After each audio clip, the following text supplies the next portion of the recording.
Dans les ruelles paisibles de Réville, petite commune normande de 1000 habitants, personne n'aurait imaginé qu'un matin de février 2023 changerait à jamais la perception de cette France rurale. Lorsque les premières lueurs de l'aube éclairèrent la plage du Cotentin, un pêcheur local découvrit 30 sacs plastiques échoués sur le sable. À l'intérieur, 800 kg de cocaïne pure, larguée en mer par des trafiquants et récupérée par la marée. Cette découverte fortuite dévoilait une vérité terrifiante qui glaçait le sang. Comment la France a-t-elle pu devenir un territoire entièrement conquis par la drogue, ne laissant plus aucun territoire à l'abri de ses tentacules mortels? Il y a des consommateurs, jusque dans nos petites communes rurales. C'est comme un nuage qui s'abat sur notre jeunesse, déplorait le maire de cette bourgade littorale, confronté soudainement à une situation qui dépasse l'entendement. Son témoignage résonne comme un écho tragique à travers l'Hexagone, où les autorités antidrogue dressent un constat alarmant. Depuis la fin des années 2010, il n'existe plus aucune zone épargnée par le trafic de stupéfiants en France. L'invasion est totale, systémique, définitivement irréversible. 27,7 tonnes de cocaïne saisies en 2022, soit 5 fois plus qu'il y a 10 ans. Pour visualiser cette quantité hallucinante, imaginez 27 voitures entièrement remplies de poudre mortelle qui traversent quotidiennement nos frontières. Ces chiffres glacent le sang et exposent l'ampleur d'une déferlante qui submerge littéralement le territoire français. L'Office anti-stupéfiants dresse un bilan effarant. Sur les 6 premiers mois de 2025, les saisies de cocaïne ont encore bondi de 46%, après une augmentation déjà vertigineuse de 130% entre 2023 et 2024.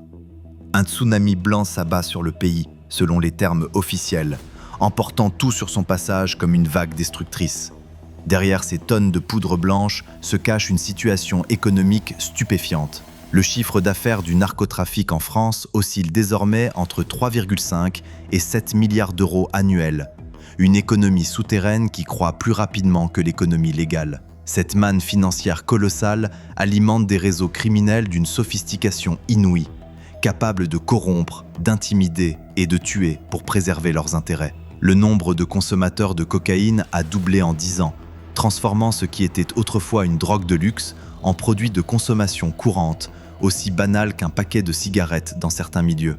Parallèlement, le cannabis maintient son hégémonie avec 3000 points de deal disséminés à travers le pays, où résine et herbe s'échangent au grand jour, dans une banalisation inquiétante.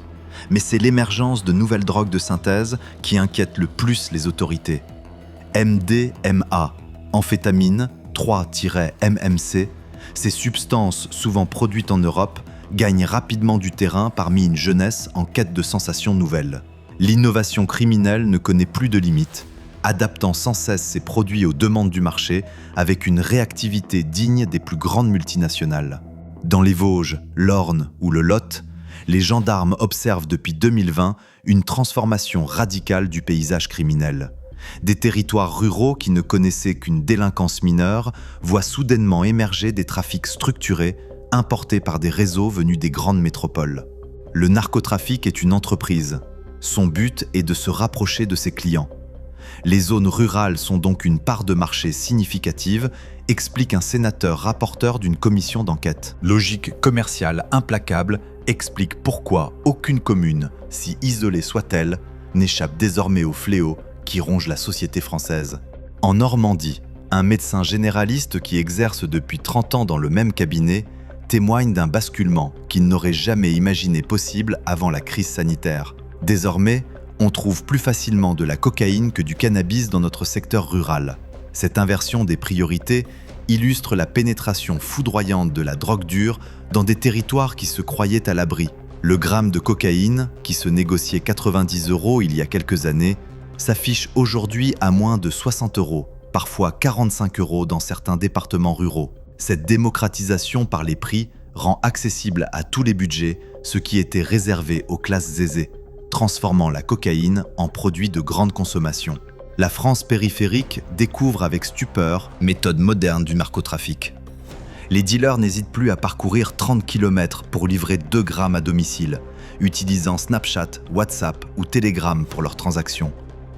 Cette ubérisation du trafic révolutionne la distribution, permettant aux réseaux urbains d'irriguer jusqu'aux hameaux les plus reculés.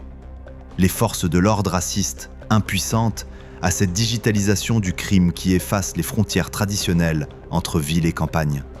L'impact psychologique sur les populations rurales est considérable. Des élus témoignent d'un sentiment de submersion progressive. Certains villages voient s'implanter des revendeurs itinérants. D'autres subissent l'ancrage de pratiques comme les livraisons discrètes qui alimentent des consommations quotidiennes. La consommation de drogue est en train de devenir une banalité locale, s'alarme le président des maires ruraux, observant comment ces nouvelles addictions appauvrissent des ménages. Souvent modestes, cette normalisation progressive du commerce illicite transforme en profondeur le tissu social de la France rurale. Face à la pression policière croissante, les organisations criminelles font preuve d'une créativité redoutable. L'affaire des 800 kg échoués sur les plages normandes met au jour une méthode digne des romans d'espionnage. Les cargaisons sont larguées en mer depuis des navires, attachés à des balises GPS, puis récupérées par des complices en embarcations plus petites près des côtes françaises. Cette technique contourne habilement la surveillance des ports, transformant le littoral français en gigantesque zone de transit pour la cocaïne sud-américaine. Simultanément, les réseaux albanais révolutionnent la production européenne de cannabis. En 2023, une opération près de Grenoble a démantelé un vaste entrepôt de culture indoor installé dans un village de 400 habitants. 4000 plants d'une valeur de 10 à 15 millions d'euros, exploités par une alliance criminelle albano-française. Ces installations ultramodernes rivalisent avec les laboratoires pharmaceutiques en termes de technologie et de rendement, prouvant que l'Europe n'est plus seulement consommatrice, mais productrice de stupéfiants. L'infiltration des conteneurs maritimes reste cependant la méthode privilégiée pour les gros volumes. Face au renforcement des contrôles en Belgique et aux Pays-Bas, les trafiquants privilégient désormais les ports français. Le Havre, Dunkerque, Saint-Nazaire deviennent des portes d'entrée stratégiques. La France bénéficie d'une position géographique idéale, avec sa vaste façade maritime atlantique et son réseau autoroutier faisant du pays un carrefour vers le reste de l'Europe. Cette sophistication logistique s'accompagne d'une professionnalisation marketing stupéfiante. Les dealers proposent désormais des promos le jour de l'anniversaire du client, créent des programmes de fidélité et utilisent les codes du e-commerce pour promouvoir leurs produits sur les réseaux sociaux. Cette banalisation commerciale transforme la drogue en produit de consommation comme un autre, effaçant progressivement les barrières morales et sociales qui limitaient autrefois sa diffusion. Selon l'OFAST, une dizaine de logisticiens internationaux contrôlaient l'essentiel des importations de stupéfiants vers la France. Ces criminels français ont gravi tous les échelons de la hiérarchie mondiale, rivalisant désormais avec les cartels colombiens et mexicains en termes d'influence et de capacité opérationnelle. Leur ascension illustre la mutation profonde du crime organisé hexagonal, passé du statut de client à celui de partenaire égal dans le commerce international de la drogue.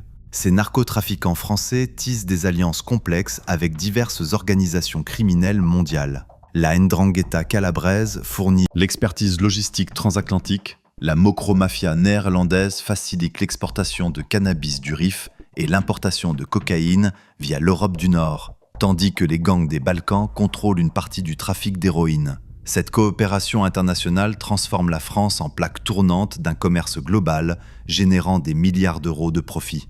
Au niveau local, ces réseaux s'appuient sur des clans implantés dans les quartiers sensibles pour assurer la distribution.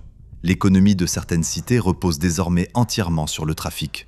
Il y a des quartiers où 100% de l'économie réelle repose sur le trafic de stupéfiants, où la mère de famille fait ses courses en liquide avec l'argent qui en découle, dévoile un haut responsable policier. Cette emprise économique totale crée une dépendance systémique qui rend extrêmement difficile toute tentative de sevrage collectif.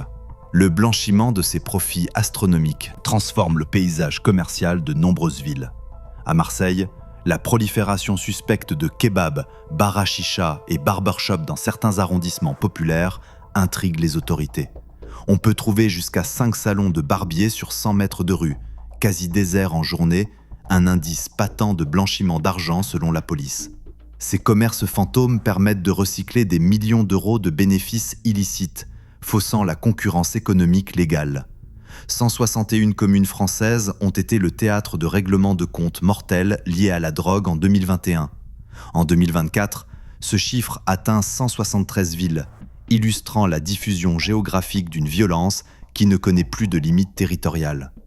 Marseille reste l'épicentre, avec 44 personnes tuées entre janvier et mi-septembre 2023. Mais derrière la métropole phocéenne, une myriade de localités moyennes intègre le sinistre classement des villes ensanglantées par les fusillades du trafic. Castres, paisible ville du Tarn de 40 000 habitants, a basculé en décembre 2025 dans la violence urbaine, avec une série de fusillades opposant des gangs rivaux.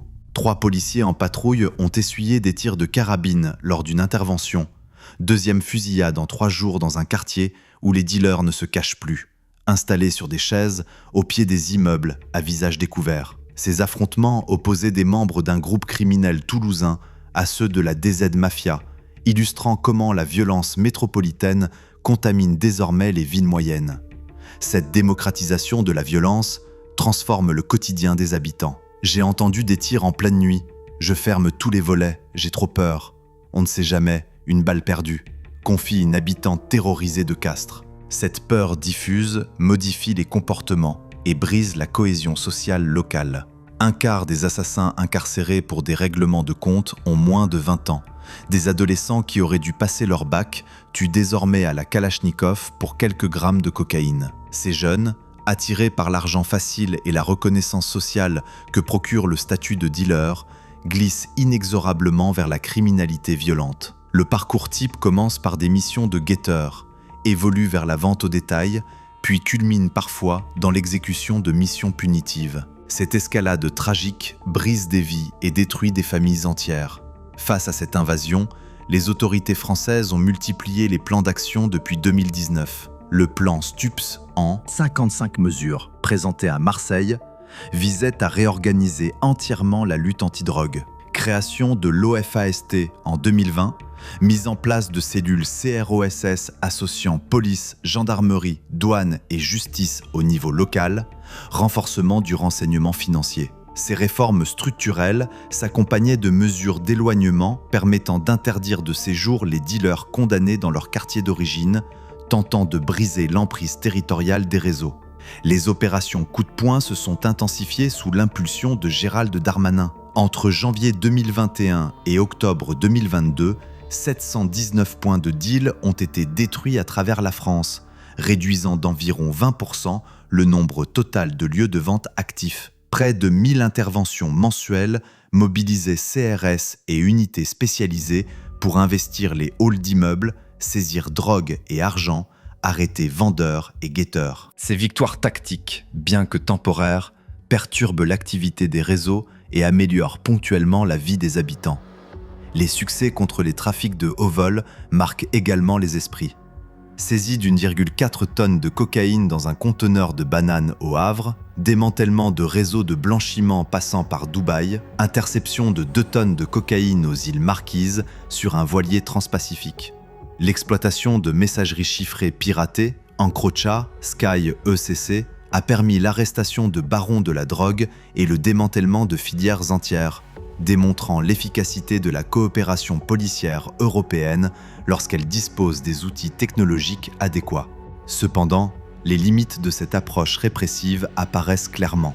Chaque année, on n'a jamais autant arrêté de trafiquants et simultanément, il n'y a jamais eu autant de production, reconnaissent les magistrats. Ce jeu du chat et de la souris met au jour l'inadéquation structurelle entre moyens publics et capacités criminelles. Dans certains quartiers urbains défavorisés, le commerce de drogue est devenu la principale source de liquidité, créant une économie parallèle qui concurrence frontalement l'économie légale. Comment peut-on espérer rivaliser avec une telle attractivité économique quand le deal rapporte l'équivalent d'un SMIC en une journée ?